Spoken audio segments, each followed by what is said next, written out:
SIB మాజీల చుట్టూ బిగుస్తున్న వచ్చు. Phone tapping కేసులో దర్యాప్తు ముమ్మరం. Prabhakar Rao, Shravan రావులపై lookout notice.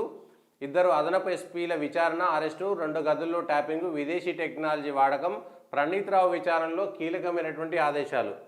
దీంట్లో ఇక్కడ పెద్దగా వచ్చింది. ఇద్దరు అదనపు ఎస్పీల అరెస్టు. ఫోన్ ట్యాపింగ్ వ్యవహారంలో భుజంగరావు, తిరుపతన్న పాత్రల నిర్ధారణ. ఎస్ఐబి మాజీ చీఫ్ ప్రభాకర్ రావు సహా ముగ్గురిపై ఎల్ఓసి జారీ. తొలుత ఎస్ఐబిలో ఆధారాల ధ్వంసం కేసులో అరెస్ట్ అయిన ప్రణీత్ రావును విచారిస్తున్న క్రమంలో ఫోన్ ట్యాపింగ్ వ్యవహారం వెలుగులోకి వచ్చింది. మావోయిస్టులకు సంబంధించినటువంటి ప్రొఫైళ్లు తయారు చేసి నిఘా ఉంచాల్సిన విధుల్లో ఉన్న ప్రణీత్ రావు హద్దు మీరి ప్రైవేటు వ్యక్తుల ఫోన్లపై దృష్టి పెట్టారు. ఇదంతా అప్పటి ఎస్ఐబి చీఫ్ ప్రభాకర్ రావు కనుసన్నల్లోనే సాగినట్లు తెలుస్తుంది. ఈ మేరకు ప్రణీత్ రావు వాంగ్మూలంలో వెల్లడించాడు. కొన్నేళ్లుగా ఈ వ్యవహారం సాగించినట్లు తాజా దర్యాప్తులో బహిర్గతమైంది. రాష్ట్రంలో జరిగిన ఎన్నికలు, ఉప ఎన్నికల సమయంలో ప్రతిపక్ష పార్టీల ముఖ్య నేతలు లక్ష్యంగా చేసుకుని ట్యాపింగ్ చేశారు. రాజకీయ ప్రముఖులు, వ్యాపారుల ఫోన్లను ట్యాప్ చేయడంలో వీరిద్దరి ప్రమేయం గుర్తించి కీలక ఆధారాలను సేకరించే పనిలో దర్యాప్తు బృందం నిమగ్నమైంది. భుజంగరావు ఎన్నికల ముందు వరకు పొలిటికల్ ఇంటెలిజెన్స్ విభాగంలో, తిరుపతన్న ఎస్ఐబిలో అదనపు ఎస్పీగా విధులు నిర్వహించారు. ఈ వ్యవహారంలో ఇప్పటికే ఎస్ఐబి మాజీ chief Prabhakar Rao, Hyderabad task force మాజీ డీసీపీ రాధాకిషన్ రావు, ఐన్యూస్ మీడియా నిర్వాహకుడు శ్రవణ్ రావు అరువేల పాత్ర ఉన్నట్లు గుర్తించారు. వీళ్ళపైన లుకౌట్ నోటీసులు కూడా ఇచ్చారు. అయితే ఈ వ్యవహారంలో కాంగ్రెస్ పార్టీ కూడా గత ప్రభుత్వం ఎట్లయితే నయీం కేసు, మిగిలినటువంటి కేసులను అప్పటికప్పుడు హడావుడి చేసి తర్వాత ఆపేశారు. డ్రగ్స్ కేసు కానీ లేదంటే నయీం కేసు కానీ హడావుడి చేసి ఆ తర్వాత కనుమరుగు చేసినట్టుగా కాంగ్రెస్ పార్టీ కూడా కేవలం అధికారుల దగ్గర పెట్టి అధికారులను మాత్రమే విచారించి దానికోసం పనిచేసినటువంటి రాజకీయ నాయకులను బెదిరించి వాళ్ళను తమ పార్టీలో చేసుకునేటువంటి ప్రయత్నం చేస్తుందా?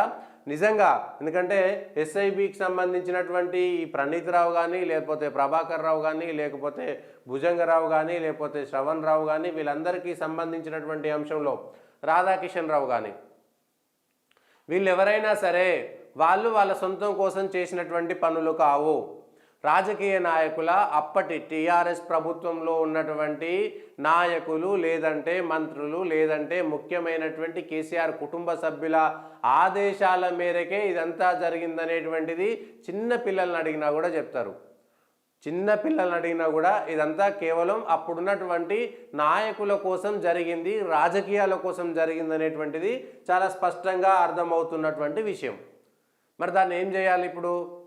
అయితే కాంగ్రెస్ పార్టీ కూడా కేవలం దీన్ని వాడుకొని బెదిరించేటువంటి ప్రయత్నం చేస్తారా, లేదా అంతు చూసి దాని వెనుక ఉన్నటువంటి రాజకీయ నాయకులకు సంబంధించి, ఎందుకంటే అప్రూవర్గా మారాల్సిందే, ఇది చేసింది వీళ్ళే అయినా కూడా, ఏది అధికారులు అయినా కూడా చేయించింది ఎవరు అనేటువంటి విషయం, దానికి సంబంధించినటువంటి ఆధారాలు ఏమిటి అనేటువంటిది చూసుకోవాల్సినటువంటి పరిస్థితి.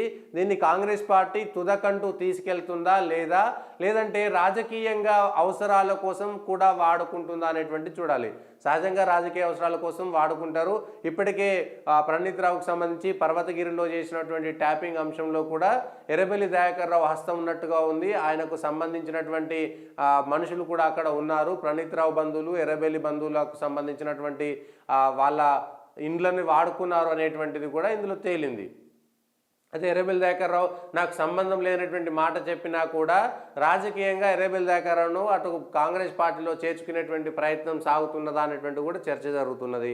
మిగిలినటువంటి నాయకులు బీఆర్ఎస్లో కీలకమైనటువంటి నాయకులు కాంగ్రెస్ పార్టీలో చేరేటువంటి విధంగా కేసీఆర్ కుటుంబ సభ్యుల్లో కొందరిని కాంగ్రెస్లో చేర్చుకునేటువంటి ప్రయత్నం సాగుతున్నదా?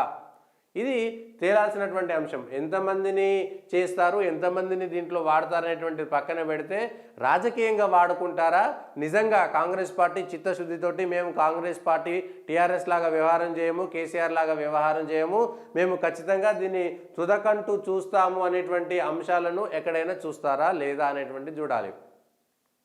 లేకపోతే దీనికి సంబంధించినటువంటి అంశాలు కూడా పాత సర్కారును ఏవైతే విమర్శలు చేశారో, కేసీఆర్ సర్కారును ఏవైతే విమర్శలు చేశారో సేమ్ ఇది కూడా వాళ్ళకు సంబంధించినటువంటి రాజకీయ అవసరాల కోసం మాత్రమే వాడుకుంటున్నట్టుగా వాళ్ళు ట్యాపింగ్ చేసి రాజకీయాలకు వాడుకుంటే ఆ ట్యాపింగ్ కేసుని, ఎందుకంటే ఈ ట్యాపింగ్ కేసు అంశం ఎక్కడికి పోతుందంటే మళ్ళీ ఇది కొస తీస్తే మళ్ళీ బ్యాక్ వెనకకు పోతుంటే రేవంత్ రెడ్డికి సంబంధించి ఆయన టీడీపీలో ఉన్నప్పుడు చంద్రబాబు నాయుడు ఆదేశాల మేరకు అప్పుడున్నటువంటి స్టీవెన్సన్ను కొనడం కోసము, అప్పుడున్నటువంటి వేమనారాయణ రెడ్డిని ఎమ్మెల్సీగా గెలిపించడం కోసము చేసినటువంటి దాంట్లో టీఆర్ఎస్ సర్కారు అప్పుడు కూడా ఫోన్ ట్యాపింగ్ చేసింది. ఈ ఫోన్ ట్యాపింగ్ వ్యవహారం కనుక తీసుకువస్తే కేసీఆర్ సర్కారు అప్పుడు కూడా ఫోన్ ట్యాపింగ్ చేసినటువంటి అంశాలను కూడా తీసుకుపోవాలి. కానీ ఇంత పెద్ద వ్యవహారం జరిగితే ఫోన్ ట్యాపింగ్ అనేటువంటిది చాలా పెద్ద వ్యవహారం, రాష్ట్రాలకు సంబంధించినటువంటి అంశమే కాదు, ప్రభుత్వాలు కూలిపోయేటువంటి అంశం ఉంటుంది, చాలా సీరియస్ అంశం అది.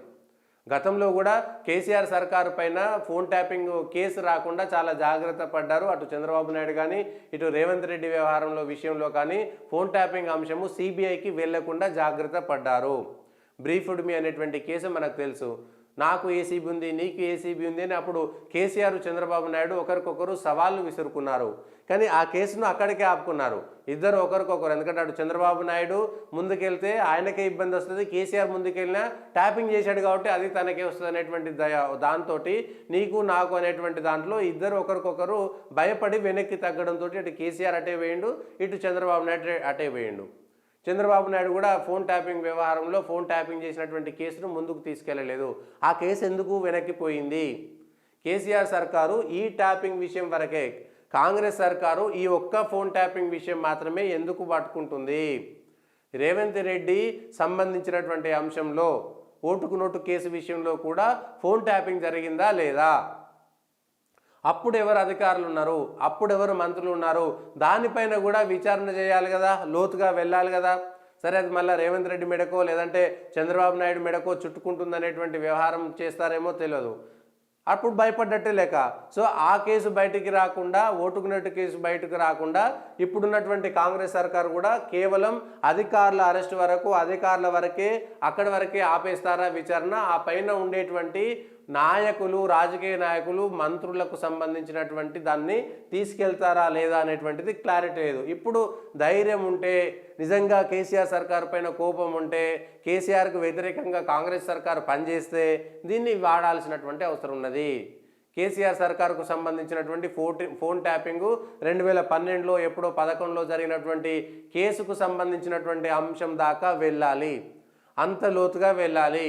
అవసరమైతే చంద్రబాబు నాయుడు, రేవంత్ రెడ్డి ఎవరు అందులో బయటపడ్డా సరే నిజంగా కాంగ్రెస్ సర్కారుకు, కాంగ్రెస్ పార్టీ సర్కారుకు కనుక దమ్ము ధైర్యం ఉంటే, కేసీఆర్ సర్కారుకు వ్యతిరేకంగా పనిచేస్తే, ఇది కేవలం రాజకీయంగా వాడుకోకుండా అంతు చూసేటువంటి అవకాశం ఉంటే, ఇగో చాలా పెద్ద అవకాశం ఇది, ఇంతకంటే మంచి అవకాశం రాదు.